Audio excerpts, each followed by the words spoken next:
Hello everyone, welcome to the 140 Literary and Jury Charge. We're going to finish up our article on the life of Martin Luther King Jr. and this is going to be on the assassination and its aftermath. Ready? The Lorraine Motel where King was assassinated is now the site of the National Civil Rights Museum. On March 29, 1968, King went to Memphis, Tennessee in support of the Black Sanitary Public Works employees represented by AFSCME Local 777, who had been on strike since March 12th for higher wages and better treatment. In one incident, Black Street repairmen received pay for 2 hours when they were sent home because of bad weather, but white employees were paid for the full day. On April 3, King addressed a rally and delivered his "I've Been to the Mountaintop" address at Mason Temple, the world headquarters of the Church of God in Christ. King's flight to Memphis had been delayed by a bomb threat against his plane. In the close of the last speech of his career, in reference to the bomb threat, King said the following: "And then I got to Memphis, and some began to say the threats, or talk about the threats that were out. What would happen to me from some of our sick white brothers? Well, I don't know what will happen now. We've got some difficult days ahead, but it doesn't matter with me now, because I've been to the mountaintop, and I don't mind.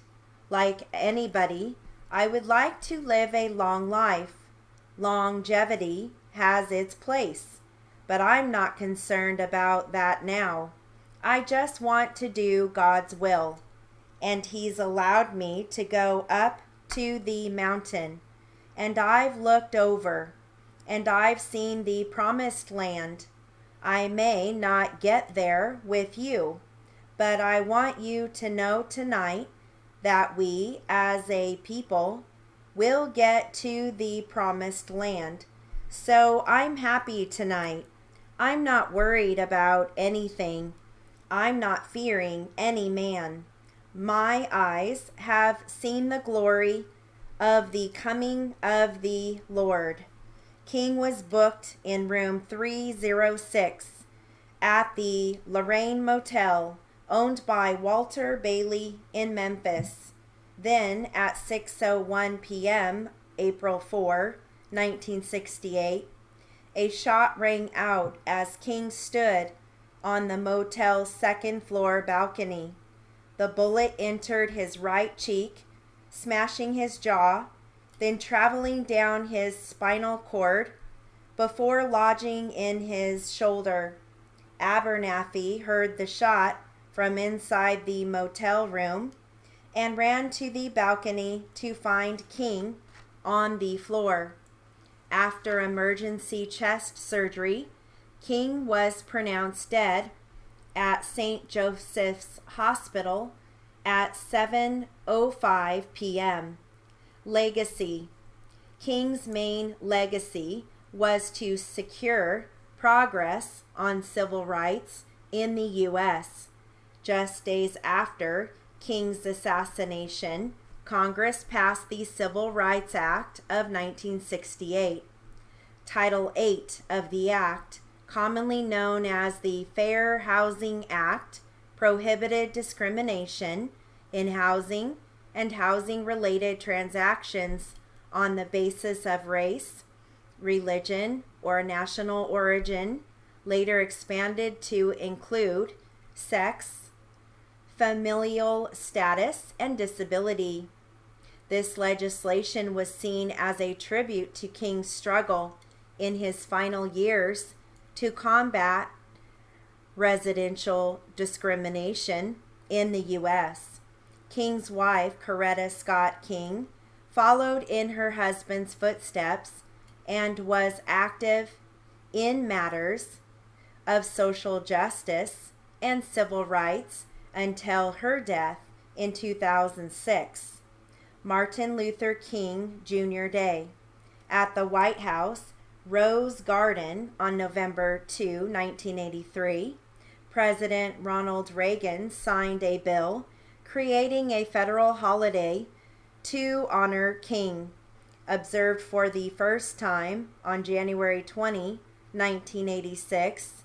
It is called Martin Luther Jr. Day, following President George H.W. Bush's 1992 proclamation. The holiday is observed on the third Monday of January each year, near the time of King's birthday. Awards and recognition. On October 14, 1964, King became the youngest recipient of the Nobel Peace Prize, which was awarded to him for leading nonviolent resistance to racial prejudice in the U.S.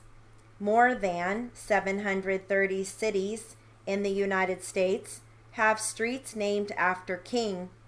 In 1980, the U.S. Department of the Interior designated King's boyhood home in Atlanta and several nearby buildings the Martin Luther King Jr. National Historic Site.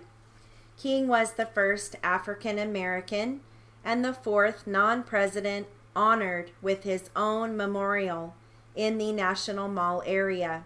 The memorial opened in August 2011 and is administered by the National Park Service.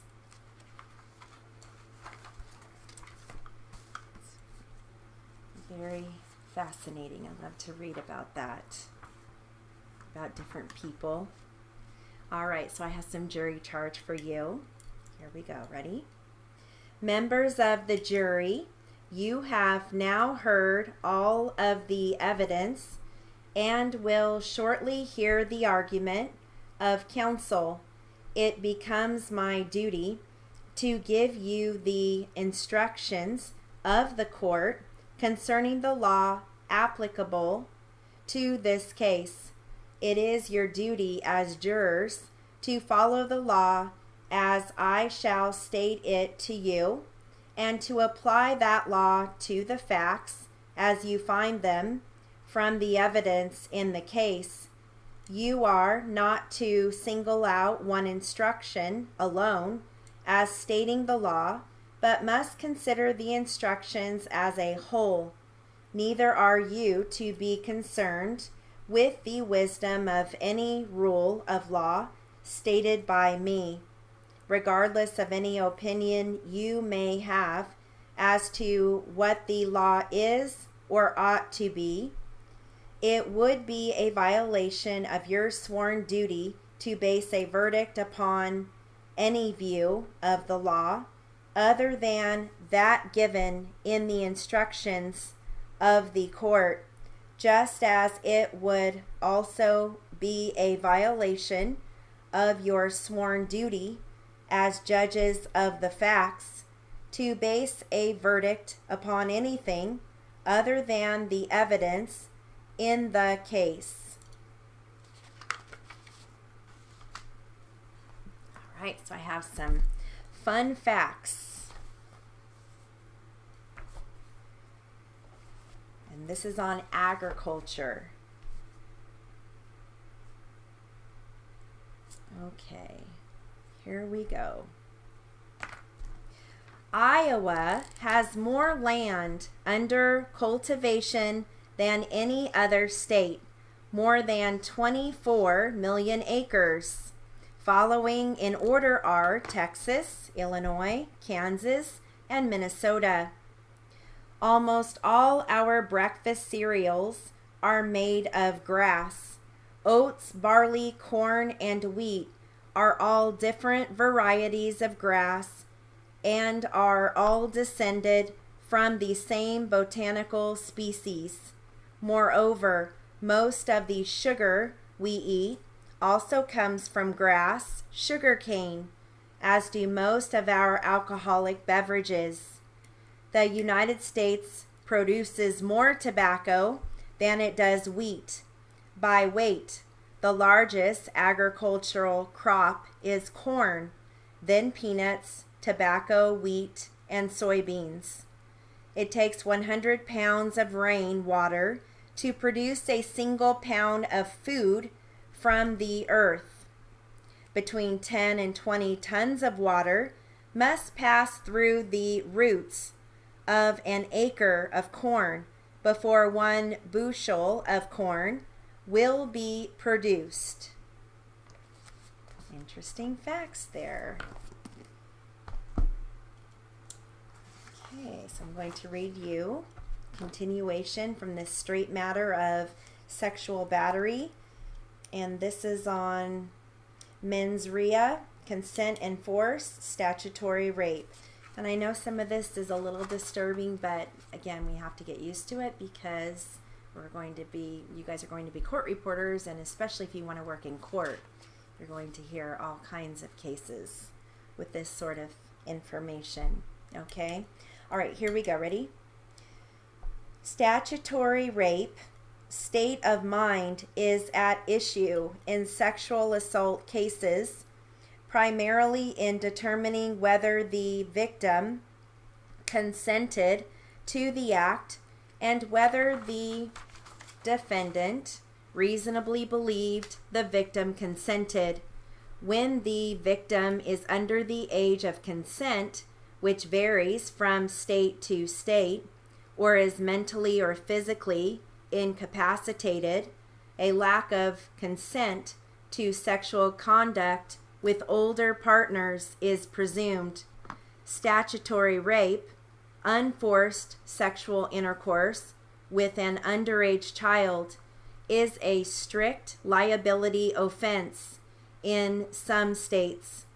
Other states allow a reasonable mistake about the victim's age as a defense. In State versus Ely, Tennessee, 1997, the defendant charged with rape of a child under 13 years of age said he believed the victim's statement that she was 16 years old when she was actually 11. Because of his belief, a jury instruction on statutory rape of a child between 13 and 18 was allowed, and he was convicted on that charge. Here again, social realities are seeping into the courtroom. In State versus Bartlett, Arizona, 1992, the court recognized that today's teenagers are frequently sexually active and overturned as excessive the 40-year sentence of a 23-year-old man for the statutory rape of consenting girls just under that state's age limit of 15 years. Some states specify an age gap between offender and victim for statutory rape. In Florida, impregnation of a minor is a separate offense. Consent and force. When victims are adults, however, rape cases frequently turn on the issue of consent.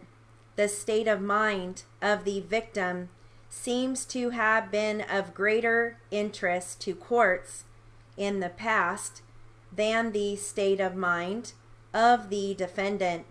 The model Penal Code 213 and some modern state laws are now shifting the focus, not even mentioning consent, but emphasizing the level of threat or force exerted by the defendant. Consent remains as an implied defense. Helplessness of the victim as a result of intoxication, use of date rape drugs called roofies, and gamma hydrobutyric acid, known as GHB, or other causes, is more frequently being allowed as an alternative to the element of physical force by the offender. The overwhelming majority of rapes are committed by acquaintances of the victims, but juries are more reluctant to convict these offenders than to convict strangers.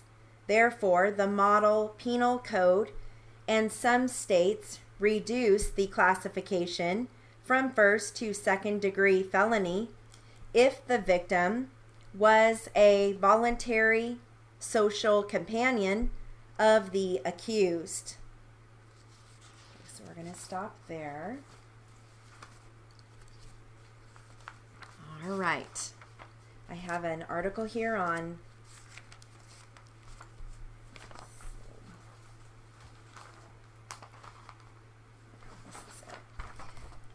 All right, so this article is on a legacy of rainbows. Here we go. Ready?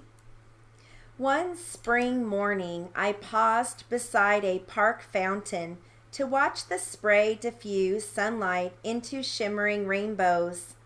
A young mother, followed by a tiny blonde girl, came hurrying along the path. When the child saw the fountain, she threw her arms wide. "Mommy, wait," she cried. "See all the pretty colors?" The mother reached for her daughter's hand. "Come on," she urged. "We'll miss our bus."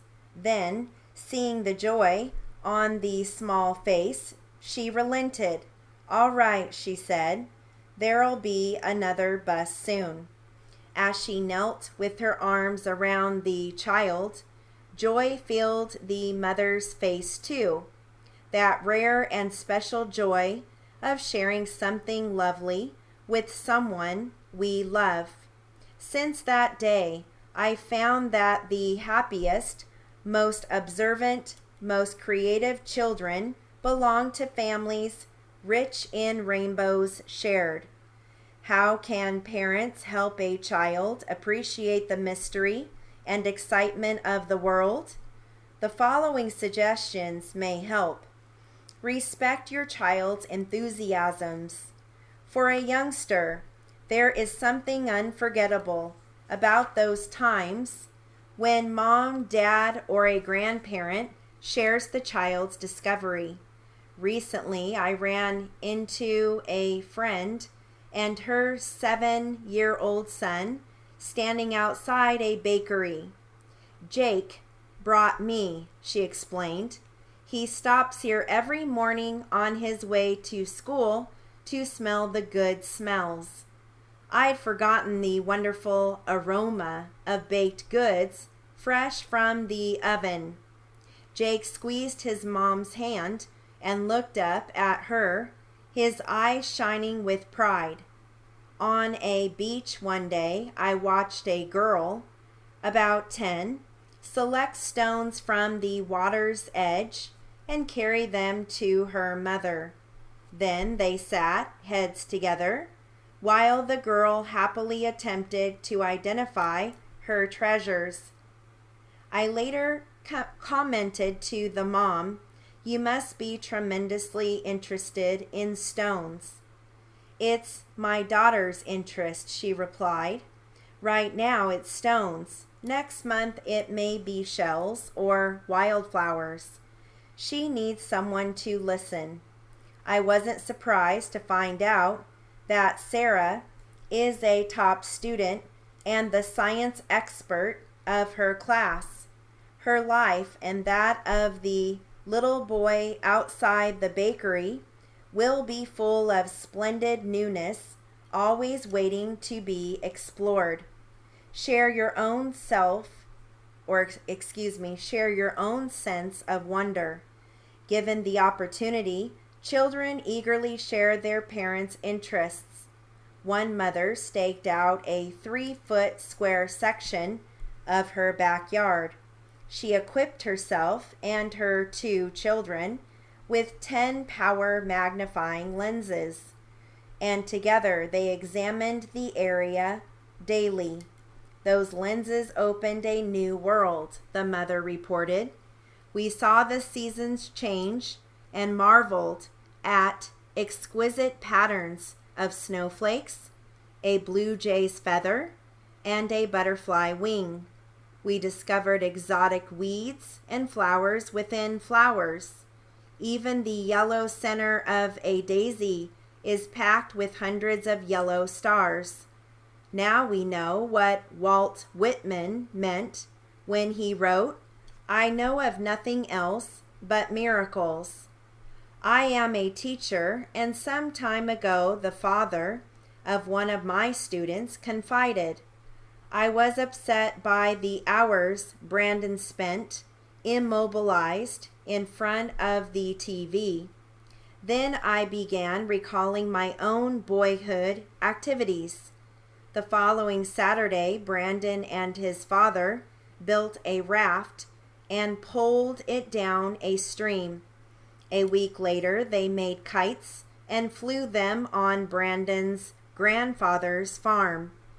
In a school theme, Brandon wrote, "My happiest times are when my dad and I do things he did when he was a kid. Make time for hunting rainbows."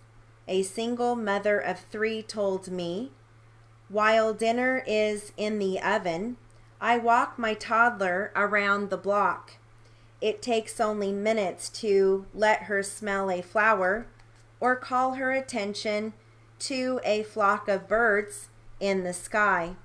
With the older children, much of our best sharing takes place during chores. We have a magic window over our kitchen sink where we search for fantastic things in the clouds or look for pictures to paint. And we keep journals describing 4 things that we want most to remember from each day. Not only are we all becoming more observant, but we're finding that even our bad days have bright moments. Help kids find out for themselves. Mark, a teacher at our nature center, frequently responds to questions by asking questions of his own. One day, when my 4th graders and I were with him on a nature trail, a child pointed to a bush beside a pond. "Why does that bush have thorns?" he asked Mark. "Can you think of a reason?" Mark countered. Soon the children were tossing questions and answers back and forth with an enthusiasm I seldom saw in school. Finally, one shy little girl laughed and said, "I think they're where the fairies hang their wings when they go swimming." Mark was delighted. "We shouldn't box children in with one right answer," he said to me. "When their imaginations roam, that's the best kind of learning.